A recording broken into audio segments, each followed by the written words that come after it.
अपनी बुद्धि से सबको हरा दो। बस 21 दिन में आपकी बुद्धि इतनी तेज हो जाएगी कि आप दूसरे लोगों को बोलने का मौका ही नहीं दोगे। बस आपको गौतम बुद्ध ने बताएं, इन आदतों को अपने जीवन में अपनाना होगा। तो चलिए जानते हैं उन आदतों के बारे में। गौतम बुद्ध की कहानियों के माध्यम से 10 आसान आदतें जो 21 दिन में आपको एक नया और बुद्धिमान इंसान बना देंगी। दोस्तों, कहानी शुरू करने से पहले कमेंट में नमो बुद्धाय लिखकर वीडियो को लाइक जरूर करें। तो चलिए शुरू करते हैं इस कहानी को। एक गुरु अपने शिष्यों को प्रवचन दे रहे थे। वो बोल रहे थे कि हजारों मील का सफर भी सिर्फ एक ही कदम से शुरू होता है। देखा जाए तो अपनी जिंदगी में लक्ष्य हम सभी तय करते हैं, अपने लिए ख्वाब बुनते हैं, खुद को लेकर कई सारे सपने भी देखते हैं, लेकिन अपने लक्ष्य, अपनी मंजिल के पीछे भागने की बजाय ज्यादातर लोग अपने उन ख्यालों के पीछे भागते रह जाते हैं जिनका शायद सच्चाई से कोई वास्ता ही नहीं है, जो सिर्फ उनके दिमाग की एक उपज है।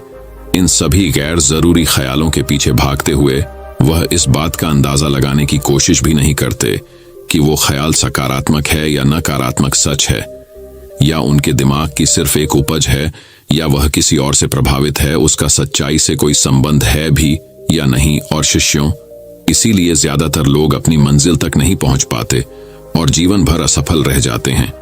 गुरु यह सब बोल ही रहे थे कि तभी एक शिष्य खड़ा होता है और गुरु से कहता है, गुरुदेव, आपने ये तो बता दिया कि ज्यादातर लोग असफल क्यों होते हैं, लेकिन क्या आप हमें यह बता सकते हैं कि हम सफल कैसे हो सकते हैं? वो कौन सी छोटी छोटी आदतें हैं जो हमें सफलता के लिए तैयार करती है और फिर सफलता के शिखर तक पहुंचाती है? गुरु ने शिष्य का पूरा प्रश्न बड़े ध्यान से सुना और फिर हाथ के इशारे से उसे बैठने का आदेश देते हुए अपने सभी चीजों से कहा, जीवन में सफल होने के लिए सिर्फ जोश और इच्छा शक्ति का होना ही आवश्यक नहीं है, क्योंकि ये दोनों चीजें सिर्फ हमें प्रेरित करके हमसे काम की शुरुआत करवा सकती है, लेकिन पूरे जोश और उत्साह के साथ लंबे समय तक अपने लक्ष्य पर टिके रहने और दूर के बड़े लक्ष्यों को हासिल करने के लिए हमें उन आदतों को अपनी रोजमर्रा के जीवन का हिस्सा बनाना पड़ेगा जो व्यक्ति को सफलता के लिए तैयार करती है और उसे सफल बनाती है। तो आज मैं आपको 10 ऐसी आसान आदतों के बारे में बताऊंगा जिनको अगर आपने अपने जीवन का हिस्सा बना लिया तो सिर्फ 30 दिनों में आप अंदर से एक बिल्कुल ही अलग इंसान बन जाएंगे और खुद के भीतर एक गजब की सकारात्मक ऊर्जा और जो उसको महसूस करेंगे, जो आपको सफलता के शिखर तक पहुंचाएगी। तो उन सफल आदतों की श्रेणी में पहली आदत है, अपने दिन की शुरुआत धन्यवाद के भाव के साथ करेंगे।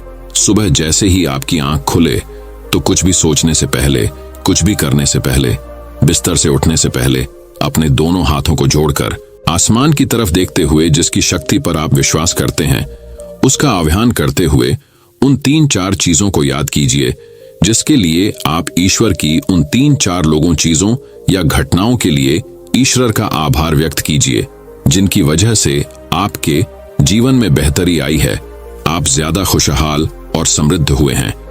ज्यादातर मौकों पर हमारे जीवन में, हमारे घरों में, हमारे परिवारों में, हमारे आसपास के माहौल में एक ही वो इंसान होता है जो हमारे सबसे ज्यादा दुख हो और परेशानियों का कारण होता है, लेकिन हमारे आसपास 99% लोग अच्छे होते हैं। हमारे जिंदगी में 99% चीजें बहुत अच्छी है, लेकिन अगर हम बुरे इंसान पर, बुरी घटनाओं पे, बुरी परिस्थितियों पे, बुरे परिणामों पर ध्यान देंगे तो फिर पूरा दिन हमें उस तरह की चीजें और मिलेंगी। लेकिन अगर हम शुक्रगुजार हैं अपने जीवन की 99% अच्छी चीजों के लिए, तो फिर हमारे पास और अच्छा चलकर जरूर आएगा। ये जो आभार व्यक्त करने की आदत है, ये हमारी मानसिकता को सुबह सुबह ही बदल कर रख देती है और सकारात्मक तरीके से अपने दिन की शुरुआत करने में मदद करती है। इस अभ्यास को करने में बहुत थोड़ा सा ही समय लगता है, लेकिन यह आपके पूरे दिन के काम करने के तरीके, आपकी मानसिकता और आपके विचारों को पूरी तरह से बदल कर रख सकती है। सफल आदतों की श्रेणी में दूसरी आदत है, आपको हर दिन व्यायाम जरूर करना चाहिए। आप चाहे दौड़ लगाए, कसरत करें, योगासन करें या फिर प्राणायाम, लेकिन आपको हर सुबह कोई ना कोई ऐसी क्रिया जरूर करनी है जिसमें आपके शरीर को मेहनत करनी पड़े, उसे पसीना बहाना पड़े।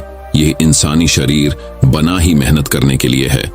इसे हर समय आराम देने से यह निष्क्रिय, कमजोर और रोगग्रस्त हो जाता है। व्यायाम करना न सिर्फ आपके शरीर को फायदा पहुंचाता है, बल्कि ये आपके दिमाग और आपके मानसिक क्षमताओं को बढ़ाने में भी कमाल करता है। रोज व्यायाम करने से आपका शरीर और मन मजबूत होता है। आपके अंदर एक अलग ही आत्मविश्वास और तेज का जन्म होता है, जो आपकी सफलता की राह में आपके सहायक बनते हैं।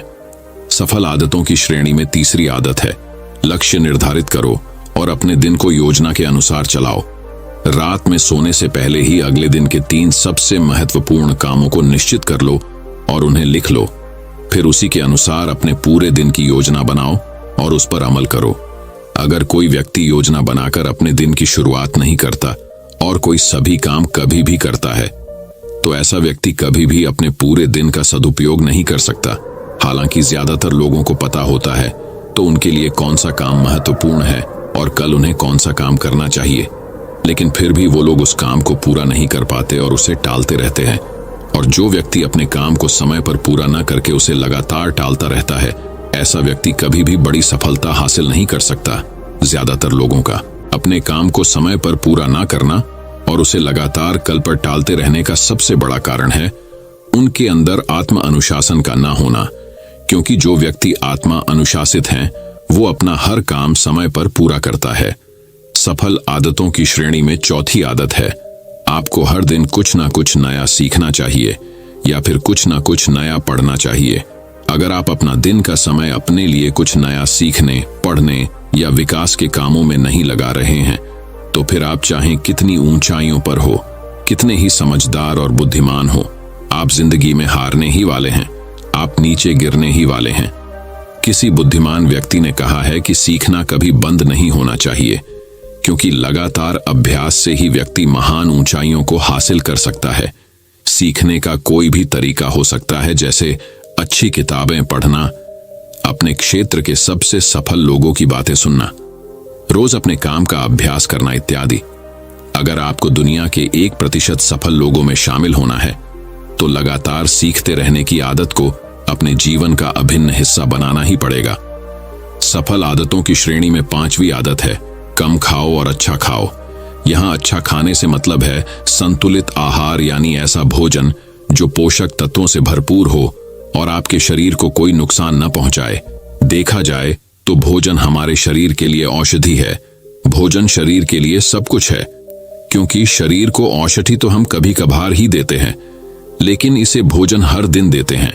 तो हमारा शरीर कैसा होगा, ये हमारे भोजन की गुणवत्ता और उसकी मात्रा पर निर्भर करता है, क्योंकि शरीर को चलाने वाले सारे पोषक तत्व भोजन से ही मिलते हैं।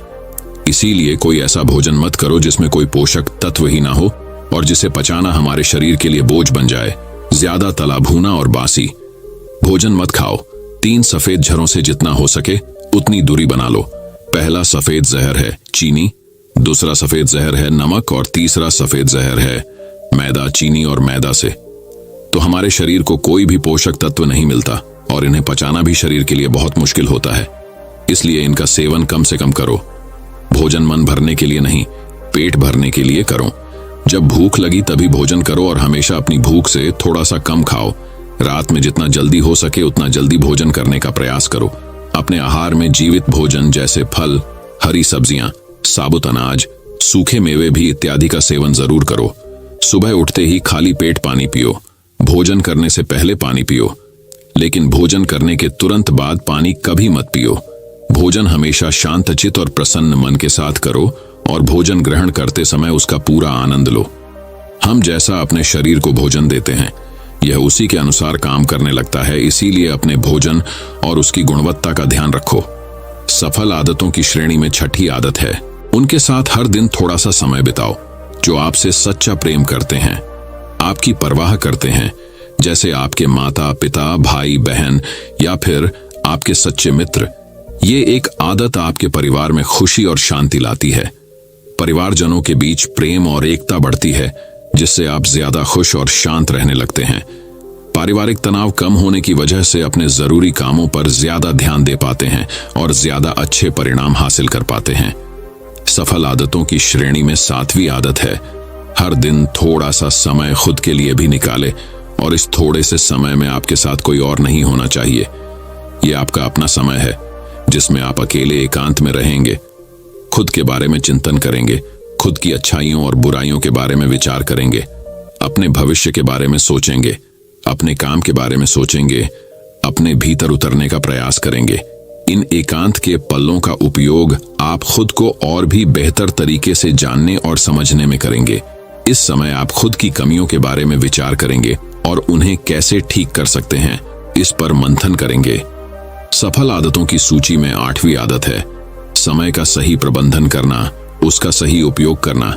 जिंदगी दिनों, महीनों और सालों में गिनी जाती है, तो जिसने अपना दिन संभालना सीख लिया उसका महीना संभल जाएगा, और जिसने अपने महीने संभालने सीख लिए उसके साल संभल जाएंगे, और जिसके साल संभल गए उसकी पूरी जिंदगी संभल जाएगी। इसीलिए अपने दिन को सही तरीके से संभालना सीख लो। जो सबसे महत्वपूर्ण काम है उन्हें सबसे पहले खत्म करो। जिंदगी के किसी भी क्षेत्र में देख लो, घंटे तो सबके पास 24 ही होते हैं, लेकिन इन्हीं 24 घंटों में कुछ लोग कमाल कर जाते हैं। अपने एक हैं जीवन में ना जाने कितने सारे काम कर जाते हैं, लेकिन दूसरी तरफ ज्यादातर लोग छोटे छोटे कामों में ही उलझे रह जाते हैं और जीवन भर यही कहते रहते हैं कि इस काम के लिए समय नहीं है, उस काम के लिए समय नहीं है। तो आखिर समस्या कहाँ है? समस्या है अपने समय का सही प्रबंधन न कर पाना। सफल आदतों की श्रेणी में 9वीं आदत है रात में जल्दी सोएं और सुबह जल्दी उठे। जो व्यक्ति सुबह जल्दी उठता है उसे कुछ अतिरिक्त समय मिल जाता है सबसे महत्वपूर्ण कामों को खत्म करने का, जैसे ध्यान का अभ्यास, व्यायाम, किताबें पढ़ना इत्यादि। सुबह जल्दी उठकर ध्यान का अभ्यास करने से दिन भर मन शांत और प्रसन्न रहता है।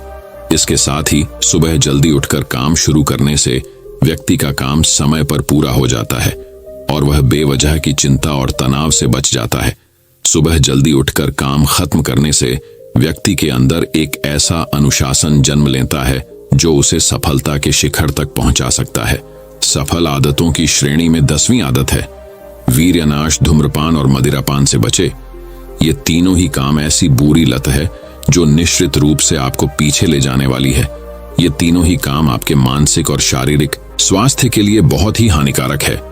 वीर्यनाश आपके तेज और कांति को खत्म करता है और साथ ही आपको शारीरिक व मानसिक रूप से कमजोर बनाता है।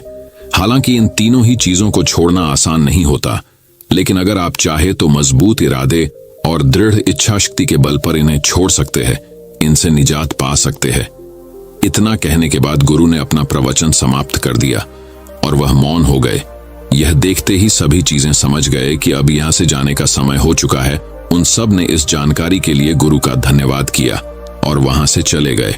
तो दोस्तों, उम्मीद करता हूं आपको इस कहानी से एक अच्छी सीख मिली होगी। ये कहानी आपको कैसी लगी हमें कमेंट बॉक्स में कमेंट करके जरूर बताएं। अब चलिए दोस्तों, जानते हैं कि अपने बुद्धि को सबसे तेज और धारदार कैसे बनाएं। तो चलिए हमारे दूसरे कहानी की शुरुआत करते हैं। दूसरी कहानी बुद्धिमानी से जुड़ी गौतम बुद्ध की कहानी। एक गांव में एक लड़का था जिसका दिमाग बहुत तेज था। उसकी यह खासियत थी कि वह किसी भी चीज को बहुत ही आसानी और कम समय में सीख लेता था, जबकि उसी चीज को सीखने और समझने के लिए अन्य लोगों को काफी समय लग जाता था। लड़के की यह ख्याति दूर दूर तक फैल गई। सभी लड़के की तारीफ में कहने लगे कि उसके जितना बुद्धिमान कोई नहीं है। लड़का चित्रकारी, मूर्ति बनाना, गीत गाना जैसे अन्य कई चीजों को जानता था। अपनी प्रसिद्धि को बढ़ाने के लिए वह अन्य काम और चीजों को भी सीखने लगा। इस तरह से उसे अपनी बुद्धिमत्ता पर अहंकार हो गया, क्योंकि वह साधारण व्यक्ति होकर कई असाधारण काम भी आसानी से करने लगा था। एक दिन लड़के का सामना भगवान गौतम बुद्ध से हुआ। लड़के को खुद पर खूब अहंकार था और इस कारण उसे किसी से ईर्ष्या नहीं होती थी, क्योंकि वह खुद को ही श्रेष्ठ समझता था। लेकिन पहली बार उसे गौतम बुद्ध को देख ईर्ष्या हुई और वह अपनी तुलना बुद्ध के साथ करने लगता है। वह देखता है कि बुद्ध के पास भिक्षा मांगने के लिए एक कटोरा है और उसके पास अपार धन।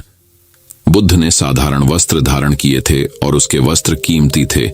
बुद्ध नंगे पैर थे और वह नंगे पांव जमीन पर पैर भी नहीं रखता था। इस तरह से लड़का एक नहीं बल्कि कई चीजों से गौतम बुद्ध के साथ अपनी तुलना करने लगा।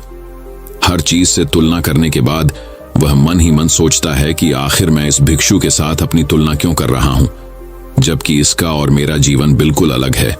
वहां मौजूद सभी लोग गौतम बुद्ध का सम्मान कर रहे थे। लड़का सोचने लगा कि आखिर इनमें ऐसा क्या है जो मुझ में नहीं है, जिस कारण मेरे भीतर इनके प्रति ईर्ष्या पैदा हो गई। अपने मन में चल रही जिज्ञासा को शांत करने के लिए वह बुद्ध के पास जाता है। तो आखिर वास्तव में कौन है बुद्धिमान? बुद्ध के पास जाकर वह कहता है, मैं इस गांव का सबसे बुद्धिमान व्यक्ति हूं और आप अपने आसपास जो भी देख रहे हैं मैं वह सब करना जानता हूं। मैं किसी भी कार्य को बहुत कम समय में सीख लेता हूं, इसलिए सभी लोग मेरा सम्मान करते हैं। लेकिन फिर भी आपको देख मेरे भीतर ईर्ष्या पैदा हो गई, इसलिए मैं जानना चाहता हूं कि आपकी उपलब्धि क्या है।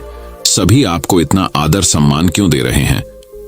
लड़के के सवाल का जवाब देते हुए बुद्ध कहते हैं, मेरी कोई उपलब्धि नहीं है, लेकिन तुम कह सकते हो कि मेरी यही एक उपलब्धि है। बुद्ध लड़के से पूछते हैं, क्या तुम्हें निंदा अच्छी लगती है? लड़का कहता है कि भला किसे निंदा अच्छी लग सकती है? बुद्ध कहते हैं कि जो तुम्हें अच्छा और बुरा लगता है मैं इनसे भी ऊपर हूं। मुझे ना निंदा सताती है और ना अपनी प्रशंसा से प्रसन्न होता हूं। यही अंतर है तुम में और मुझ में। बुद्ध कहते हैं, तुमने सैकड़ों काम सीखे लेकिन सबसे जरूरी काम को सीखना भूल गए। लड़का पूछता है, कौन सा काम? अब इस प्रकार बुद्ध ने दिया बुद्धिमान होने का ज्ञान। बुद्ध कहते हैं कि क्या तुम्हें मन को नियंत्रण करना आता है? ये बात सुनकर लड़का समझ जाता है कि उसे बुद्ध से ईर्ष्या क्यों हुई। बुद्ध कहते हैं, जिसने संपूर्ण जगत जीत लिया लेकिन अपने मन को नहीं जीत पाया, उसने कुछ भी नहीं जीता। वहीं जिसने अपने मन को जीता लेकिन अपना सब कुछ गंवा दिया, फिर भी उसने सब कुछ जीत लिया। बुद्ध की यह बात सुन लड़के का अहंकार टूट गया। उसने बुद्ध से कहा कि क्या आप मुझे अपने मन को जीतना सिखा सकते हैं? बुद्ध कहते हैं, जरूर, लेकिन इसके लिए मैं तुम्हारी सभी उपलब्धियां छीन लूंगा। लड़का कहता है, मैं तैयार हूं। इसके बाद से ही लड़का ध्यान लगाने लगता है, क्योंकि ध्यान से ही मन को वश में किया जा सकता है। तो दोस्तों, अब चलिए बढ़ते हैं हमारे तीसरी कहानी की तरफ। तीसरी कहानी, दिमाग की धार को कैसे तेज करे। लगभग हम सभी लोग जानते हैं और साइंस भी यह सिद्ध कर चुका है कि हम हमारे दिमाग का मैक्सिमम 10% ही यूज कर पाते हैं और इसमें से ज्यादातर हमारा दिमाग बचपन में ही सब कुछ सीखता है और सबसे ज्यादा एक्टिव रहता है, क्योंकि हम हर रोज कुछ न कुछ नया कर रहे होते हैं। रोज पढ़ते हैं, नए नए खेल खेलते हैं और हमेशा एक्टिव रहते हैं। किंतु जैसे जैसे हम बड़े होते हैं, हमारे रोज के कामों में इतने व्यस्त हो जाते हैं कि कुछ नया करने और सीखने का मौका ही नहीं मिलता। लेकिन यदि हम अपने दिमाग को धार देते रहे तो हम दुनिया में जल्दी आगे बढ़ सकते हैं। यह सीखा मैंने इस कहानी से। अफ्रीका में एक पेड़ काटने वाली कंपनी थी जिसमें वहां के लोग पेड़ काटने का काम करते थे, जिसमें जॉन नाम का एक वर्कर था जो पिछले 8 सालों से पेड़ काटने का काम कर रहा था।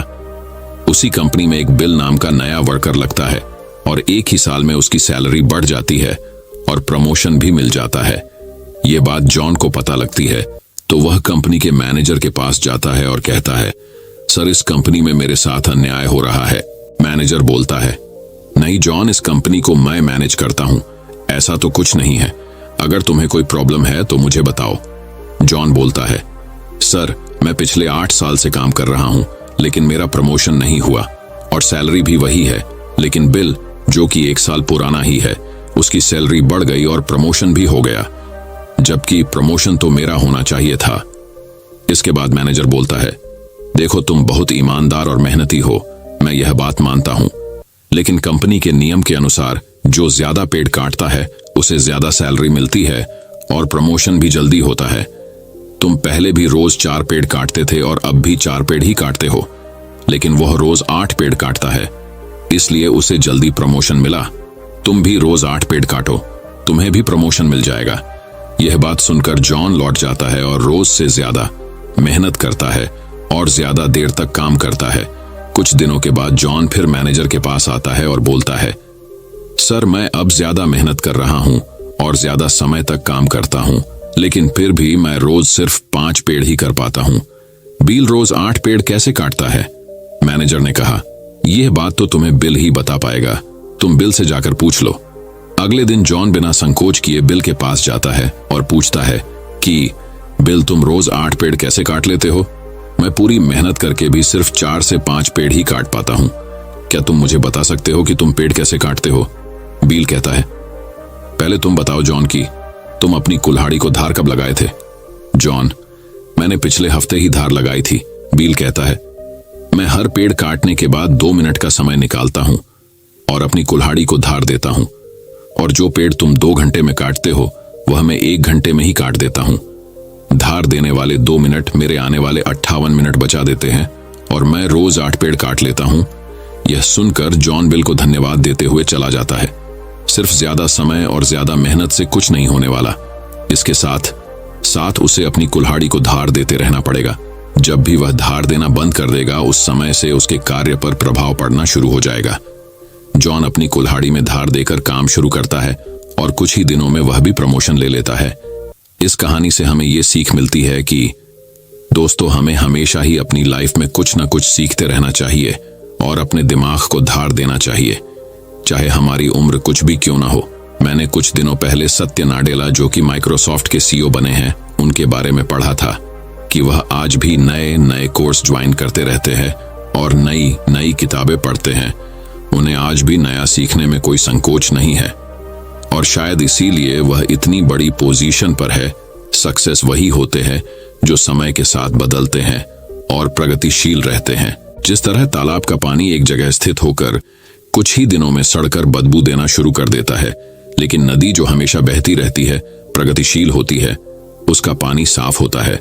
उसी तरह से जो लोग नई नई चीजें पढ़कर और सीखकर अपने दिमाग को धार देते हैं, वही दुनिया में आगे बढ़ते हैं। तो दोस्तों, चलिए बढ़ते हैं हमारे चौथी कहानी की तरफ।